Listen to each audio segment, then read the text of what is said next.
about parents opting out their children from taking the ELA and math tests from the state. That test is not designed for Hempstead. It's not designed for minority neighborhoods. It's a test given by the state, made up by the state. Has anybody from the state ever came to Hempstead and asked our teachers where they think this test should go, the question that should be on this test? We're not taught black history in a black neighborhood. Okay. We need to stop listening to what we're told and do our due diligence for our children and make sure our children are getting the best out of us and force the state to live up to our expectations and not the other way around. Thank you. Ms. Jackson. That was a good one. Opting out of the test. To me, it's, again, the state does not know what they're doing when they design this test. It's not developmentally appropriate for our children. And it's a way, I think it's just a way of kind of like singling out children. Wait a minute. I'm sorry. Oh, I'm sorry. I'm nervous. In terms of that, Go ahead, Tiff. Just hold your thoughts. thank you. I think just going by what I'm reading and hearing and seeing, it is not the best. If the purpose is to assess our children, then we can find better assessments. And also, when you assess, you don't have the information that you can use to better educate the children. So to me, it's just a waste of time when you assess a child and then you don't have the information in a timely manner in order to drive instruction. So I totally agree with people who are opting out of the test because it's just not right. At this point, the state needs to change it. And I know that we're going through that period, and maybe in a couple of years it will be fine. But right now it's not. It's just not developmentally appropriate, and it's not designed to do what it's supposed to do, which is to give us the information in order to drive instruction. Thank you. Ms. Bradley. I think it's not an easy choice one way or the other. When you opt out of the test, it affects you financially and how much money is going to come to your district. You know, those districts where, you know, they're affluent and they have a lot of money, they can opt out because they have money. In a district like Hempstead, if we opt out, what is that going to do to our budget? That's the first thing. Second thing is, I think as a community, if we don't learn how to come together and rally and go to Albany, why do we have a 38% graduation rate? We have a 38% graduation rate because many of our children can't pass the exit exams, these mandatory region exams that you have to have now. So we haven't discussed that. We haven't come together and strategized as to how we can go to Albany and show our dismay. You can't just not organize and then not take the test. Then you won't have any money. So we have to look at those things. We have to look at coming up with other alternatives to educate our children. When I was in school here, you had a choice. You had a vocational diploma, you had an academic diploma, and I think the other one was a business diploma. Our children have no options now.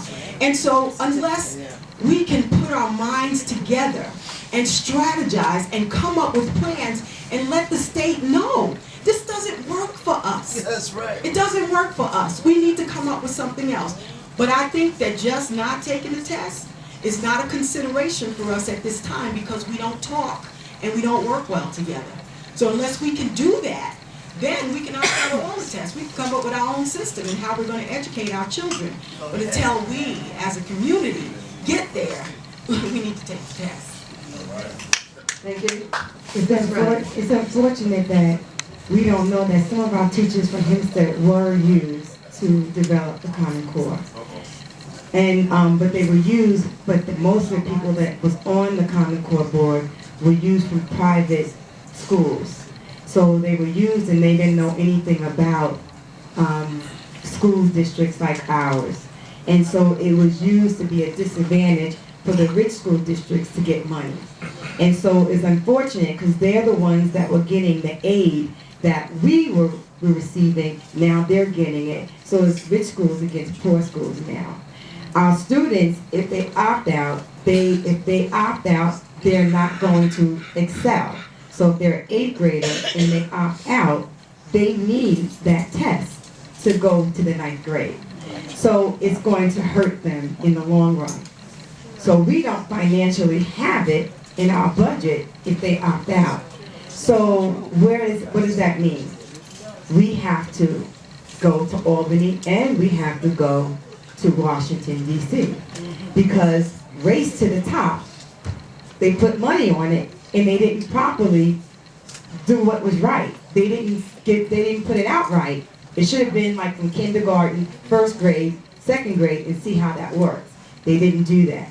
So we have to galvanize together as people and say, let's go to Albany, let's go to Washington, D.C., and let's show them that we want this to halt. Everybody across America wants it to stop, but they can afford to do it, and we cannot. So let's get the rich school, let's get the poor school district together, which they are doing. They are getting together, but let's do it together and say, let's do what's right for our children. So I'm not saying opt out because they really can't afford to, but let's get our retired teachers and our retired principals together and let's tutor our children to pass these tests. That's right. Thank you. Dr. Gates. It began with No Child Left Behind, and those tests began, and they were well advanced for our students, and many of them could not score well or fare well on those tests, and because of that, it sort of kind of broke their spirits and their strides. And so the educators then had to look for other ways to encourage them or other ways to push them to excel. We're now here with the Common Core. It has not been tested. If you read all of the stories, it has not been tried. It is actually being implemented and executed without going through the necessary channels. And so here we are, we're faced with it. So the question is, do we do it or do we not? I understand everyone is saying we can't afford to opt out for the money's sake. And I hear that. But at the end of the day, we can't afford to take it because taking it positions us again in America as being low scorers, low producers. And so this is where the community as a whole have to rally together. And not just one bus, not just 2 buses, not just 3 buses, but 10 buses, 20 buses, board them and go to Albany and say, listen, this is affecting our children and the reflection. This is affecting our children and this is affecting their ability to excel and to soar. And we need to come up with another plan. This doesn't work for us. And we've got to send that message and be very clear. It does not work for us. Because what happens is our children will leave here believing that they can't. When all actuality, it was created 2 to 3 levels above them. And they would have had to begin years ago with private tutors in order to excel in it. Thank you. Ms. Torres. Hempstead as a district is something that cannot afford. Unfortunately, it's coming with a money attached. We need that money. In Hempstead, most of the money comes from the state aid.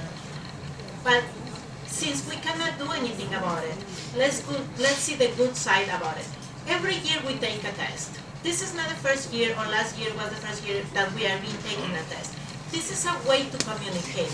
Instead of opting out, what we should do is really pay attention to those results and be honest and implement time and something to resolve this problem.